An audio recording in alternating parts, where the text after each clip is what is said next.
Renato, bom te rever. Prazer. Quem é você? Eu me chamo Renato, nasci em São Paulo e sou um leitor desde que eu me conheço por criança. Assim que eu aprendi a ler, lá em meados de 92, 93, é que eu comecei a desandar por esse mundo aí da leitura. Atualmente você está com quantos anos? Tô com 36. 36 anos. E você falou que começou muito cedo esse seu gosto por leitura. Você poderia citar algumas coisas que te introduziram ao mundo da leitura? Sim. Normalmente quem ensina a gente a ler é os nossos pais, né? Pelo menos o gosto da leitura. O pai vai lá ler para a criança antes dela dormir ou qualquer coisa parecida com isso. Mas no meu caso foi um pouquinho diferente, foi meu irmão mais velho. Ele sempre foi o meu maior inspirador para tudo, desde a leitura, videogames, universo nerd. Então ele sempre aparecia com alguma coisa interessante para ler. De início, e por muitos anos, revistas. Principalmente revistas de videogame. As HQs, né? Que chama? HQs também, a gibi, né, em geral, a gente lia muito. E como eu ainda não gostava de ler livros, hipertexto, né, palavra atrás de palavra sem nenhuma imagem, era basicamente revistas. Enquanto meus pais saíam para trabalhar, meu irmão também provavelmente trabalhando, eu ficava lá devorando o texto e vendo as figuras, devorando o texto e vendo as figuras. Isso evoluiu para gibi. E depois, só livro atrás de livro. E não parei mais e não pretendo parar nunca mais. A gente vê cada vez mais um ritmo crescente de trabalho, né? As coisas, o tempo torna-se mais curto para tudo. E como você vê esse desafio diário que se tornou a leitura? Você encontra o seu tempo para a leitura? Como você organiza? Olha, tem uma palestra do Leandro Carnal, que é um dos nossos grandes pensadores brasileiros, que ele sempre é constantemente perguntado: nossa, Leandro Carnal, como é que você consegue ler tanto? A resposta dele é sempre a mesma: eu sento e leio. Eu não vou mais ou menos pelo mesmo caminho, eu vou mudando de interface constantemente. Eu gosto muito de ler livros, mas não consigo mais ler livros de papel. Eu comecei a ler livros digitais. Comecei naqueles velhos palmitops, que é antes dos nossos smartphones, né? Depois eu passei para smartphone. Depois eu passei para aqueles leitores do tipo Kindle, né? Leitores com e-book. O dispositivo feito só para ler. Também tablet e por aí vai. Só que agora eu tenho uma trinca, gente. Eu tenho a minha trinca é livro de papel, livro digital e audiobook. Eu acho que essa constante mudança de interface permite que a gente possa ler nos mais variados ambientes e das mais variadas formas. Eu tenho lá um livro que eu porventura consegui em PDF, converto para audiobook e tem milhares de aplicativos que fazem isso com a leitura bem natural, bem gostosa. Enquanto eu estou andando para ir trabalhar, para ir para a faculdade, eu vou lendo. Isso me deixa ler um livro por semana tranquilamente e é muito fácil de acostumar, muito fácil. E por mais que você tivesse sido primeiramente instigado pelo seu irmão, né, totalmente, né? Uhum. A escola, como era isso na escola, a leitura na escola? Em São Paulo, quando eu estudava lá, tinha algo chamado sala de leitura. Não sei se vocês aqui no Rio de Janeiro têm algo parecido com isso. Nem sei se o esquema atual de escolas permite esse tipo de tempo, né, de coisa. Então lá a gente lia.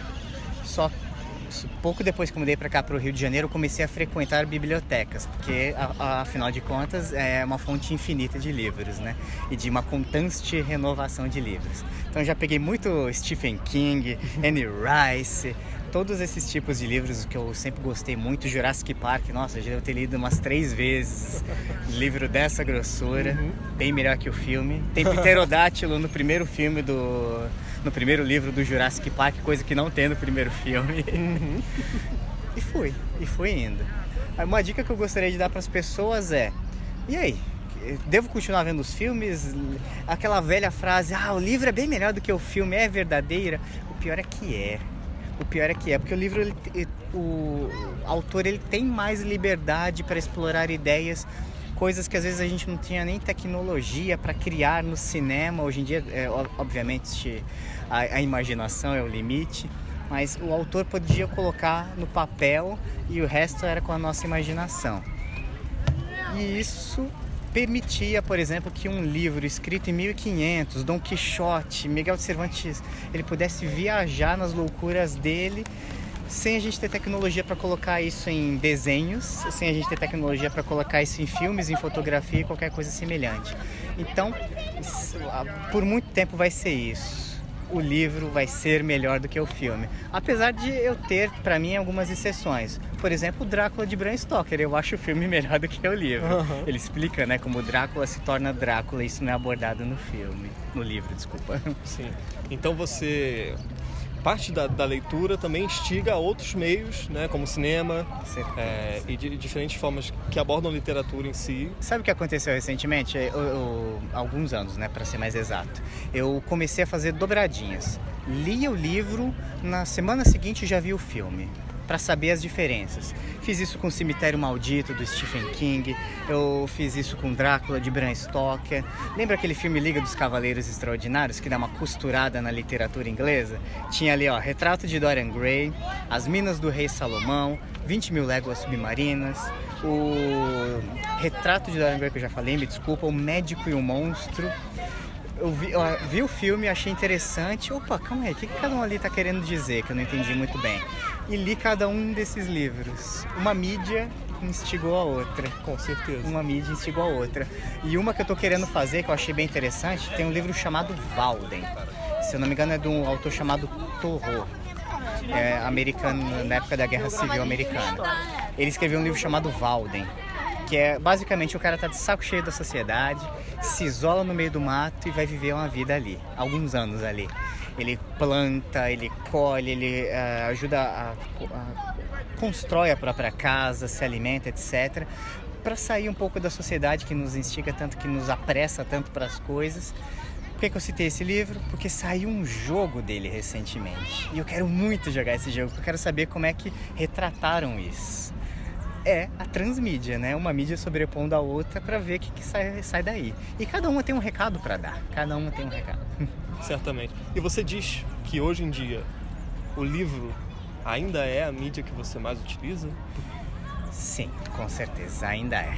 Eu já parei de jogar videogame, eu já parei de até de fazer exercícios em alguns momentos, mas de ler eu nunca parei. Nunca parou. Eu consigo ficar muito tempo sem ver um seriado, sem ver um filme. Notícias, e então nem se fala, né? Porque a gente vê uma notícia, a gente vê na verdade uma quantidade de corpos que se acumulou na última semana. Mas ler não. Ler não. Quando eu quero sair um pouquinho de mim, ou melhor ainda, quando eu quero entrar um pouquinho em mim, é para os livros que eu vou. E eu procuro sempre variar o tipo. Uma hora eu tô lendo um livro um pouco mais técnico para faculdade, outra hora eu tô lendo um livro de aventura. Gente, cada um tem um recado para dar. Cada um tem um recado para dar. Cada livro tem algo para te dizer. Não existe livro inútil. E se você achar que tem algum livro inútil, tudo bem, interrompe a leitura e passa para outro. Eu coloquei como objetivo ler 1000 livros nessa encarnação. Eu já estou nos 758. Eu comecei a contar desde o ano 2000, né? Dá. Já li de tudo, gente. Ficção científica, que é o que eu mais gosto. Aventura, poesia, até erotismo tem. Aliás, você, Caio, me indicou um que não é a Casa dos Budas Ditosos, não. Qual foi mesmo? A Casa das Belas Adormecidas. A Casa das Belas Adormecidas. O japonês safado. Ai, meu Deus. Manda aí a próxima pergunta. Era justamente sobre esse ritmo de leitura que eu ia te perguntar, porque eu sabia que você fazia uma contagem, e semanalmente, mensalmente, você chegou a contar quantos livros? Olha, já teve um período, mais ou menos uns 3 ou 4 anos, que eu estava conseguindo ler um por semana. Aí o trabalho acumula com a faculdade, com cursinho aqui, cursinho ali, a gente vai diminuindo esse ritmo. Só que agora eu voltei com carga total, com força total no ano de 2019, com audiobook, e aí voltou a ser um por semana. Nesse momento, a vantagem que o audiobook me dá é eu já sei quanto tempo vai demorar para eu terminar o livro, porque o áudio tem ali, quando você vê no seu celular, quanto tempo falta. Estou lendo nesse momento biografia dos Beatles, a biografia original lá deles, feito pelo Hunter Davis. 15 horas de áudio. Assusta, né? Assusta. 2 semanas. 2 semanas de áudio, indo e voltando do trabalho, indo pra faculdade, voltando da faculdade. E é gostoso. E tem livro que é tão pequenininho, mas quando você pega na mão parece que assusta. E é 2 horas. 2 horas você pensa, opa, eu vou dali, vou aqui. E já foi. Ouvindo, É muito gostoso. E saber que cada livro tem algo pra te apresentar. você, na verdade, você consome já sabendo, opa, isso aqui vai me dar uma experiência, vai me melhorar em alguma coisa. E é isso que eu quero. E quando eu te perguntei dessas metas de leitura que você falou que faz, a gente vê muita gente que quer começar a ler, mas que já se sente assoberbado pelas próprias metas que estabelece, né? Mas como você foi num ritmo muito fluido, né? Foi sempre muito natural. E você teria alguma coisa a dizer para quem se assoberba dessa maneira? Ah, com certeza. Existe uma recomendação de quantos livros, por exemplo? A quantidade não precisa, eu acho que é mais a qualidade.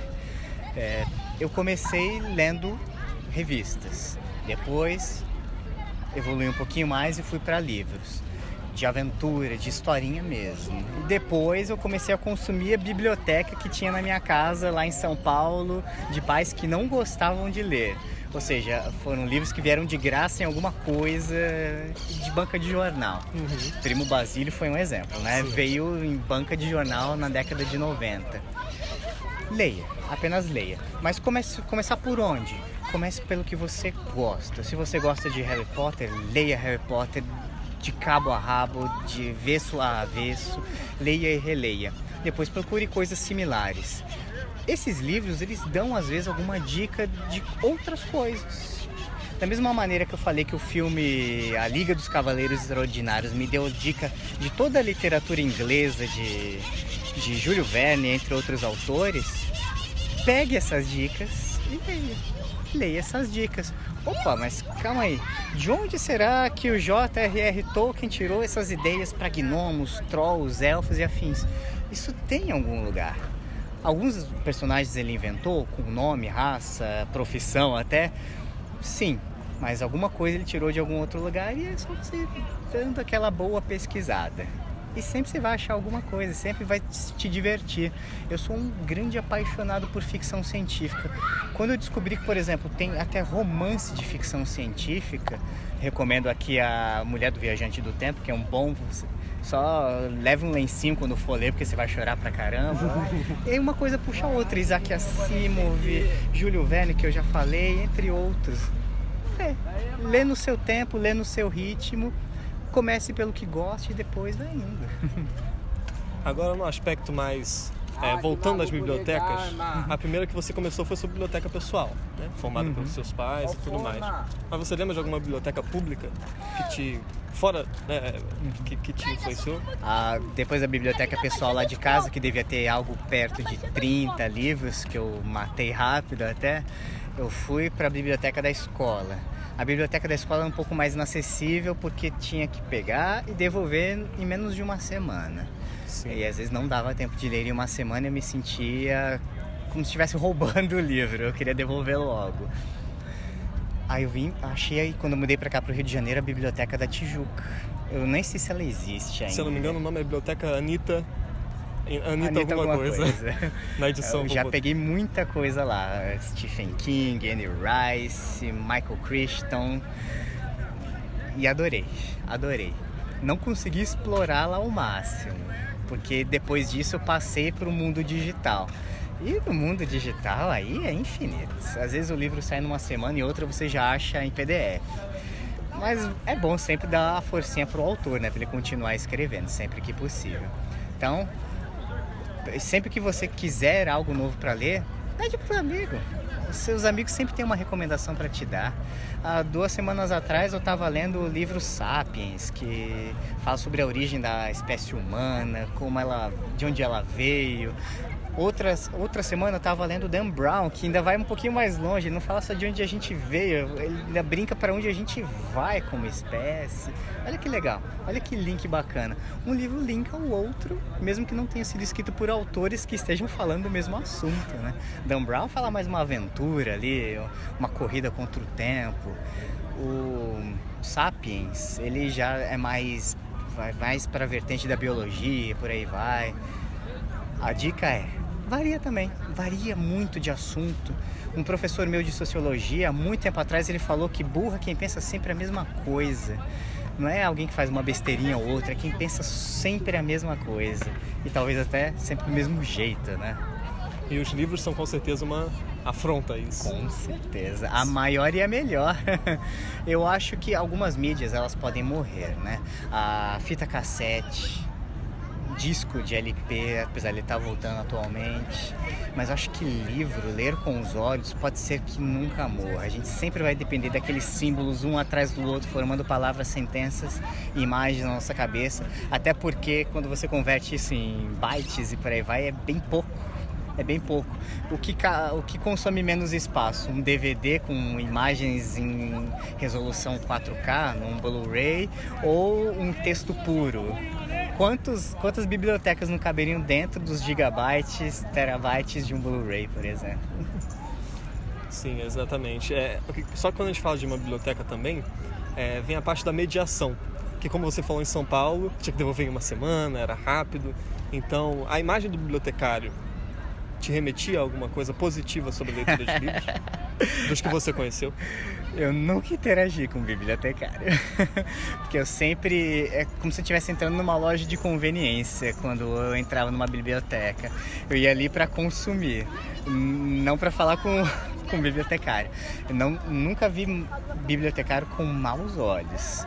A gente vê em filmes que eles são aqueles que servem só para dizer: "Oh, silêncio, deixa os outros ler". Eu sei que ele é o que vai abrir portas, né? Ele que vai te dizer: olha, esse livro aqui, aquela seção é boa para tal assunto, aquela outra é para aquela. São pessoas essenciais, porque sem eles, imagine como seria bagunçado o ambiente biblioteca com milhares e milhares de livros, né? Até hoje eu não entendo o método pelo qual eles organizam. Antes eu achava que era só ir no assunto aventura ou religião, estariam lá em ordem alfabética, mas não é assim. Sim. É bem mais complexo do que isso. Só isso já prova que o trabalho deles é importante. E quando um livro confronta diversos temas, e aí, eu ponho nessa estante, olha a trabalheira que um bibliotecário já tem. Só para mostrar a necessidade que eles têm em existir. Então, também é outro tipo de trabalho que não deveria ser extinguido nunca. Mesmo que existam 1000 bancos de dados com 1000 formas de se automatizar isso, eu acho que ainda é um ser humano essencial.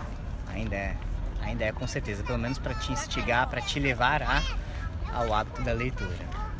E voltando um pouco como você se relaciona com os livros também, colecionador, você se considera? Você tem uma HQ, revista, né, que você começou, você coleciona alguma coisa? Se eu tiver livros em papel, eu devo ter algo em torno de 30. Agora, se você me perguntar quantos livros eu tenho, eu acho que eu já estou chegando no 15 mil. Meu Deus! Eu coleciono, mas está sendo mais em quantidade. Normalmente, quando eu termino de ler um livro, me dá um vazio. Me dá uma coisa estranha. Tipo, qual vai ser o próximo que eu vou ler? Aí eu lanço normalmente no Twitter, nas redes sociais. Gente, alguma recomendação aí? Há uns 2 ou 3 meses atrás foi aquele Caixa de Pássaros. E olha que bacana, eu não sabia, eu juro que eu não sabia.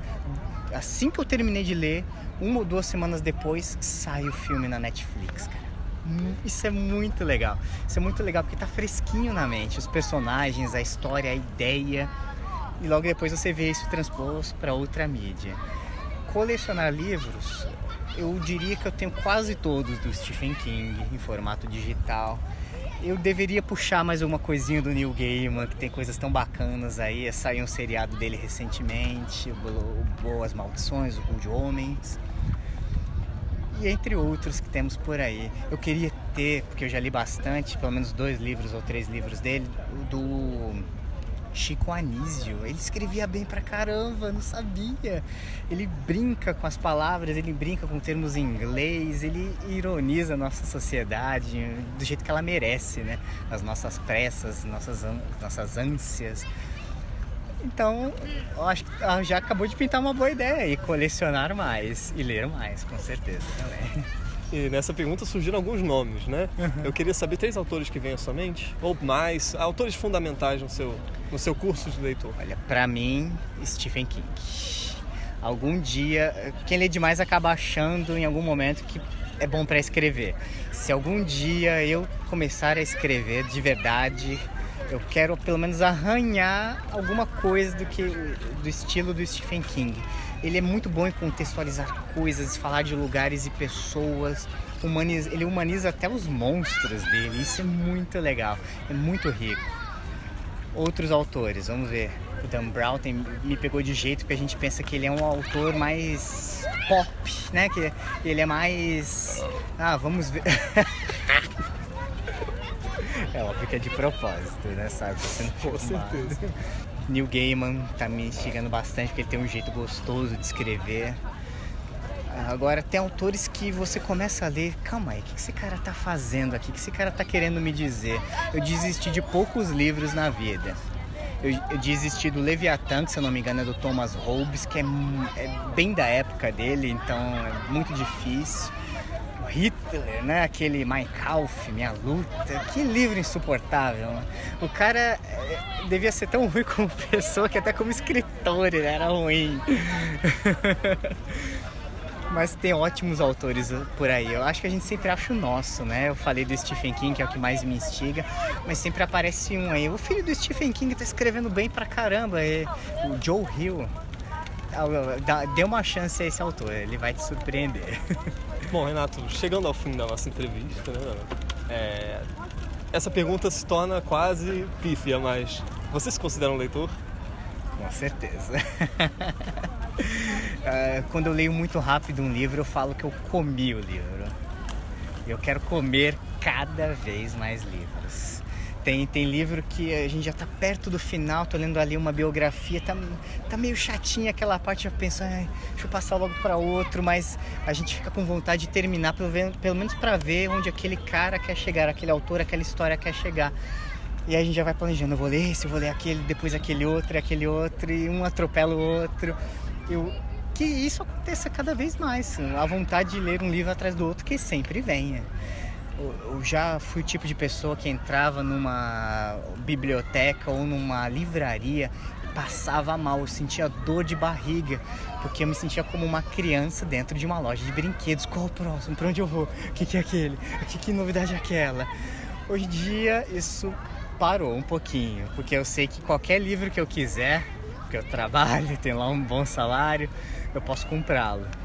Então eu não tenho só uma chance dessa semana aquele livro me satisfazer. Tenho infinitas e eu também sei onde procurar na internet. Com certeza. Então, mas a vontade de ler essa não diminuiu nunca. A dorzinha de barriga do livro, de estar cercado de livros, diminuiu. Mas a de vontade de ler nunca vai diminuir. E para encerrar de fato a nossa entrevista, você tem alguma citação que você tem em mente, que você gostaria de falar? Vamos lembrar. É uma citação que mexeu bastante comigo de um livro que eu li há muito tempo atrás, que você não precisa de muita coisa para ser feliz. Essa frase é da Meg Cabot e olha o livro, O Diário da Princesa. Esse livro é um dos poucos que eu tenho de papel e não pretendo me livrar dele justamente por causa dessa frase. Porque não importa o livro que você está lendo, ele sempre tem alguma coisa, nem que seja uma frase que vale o livro inteiro.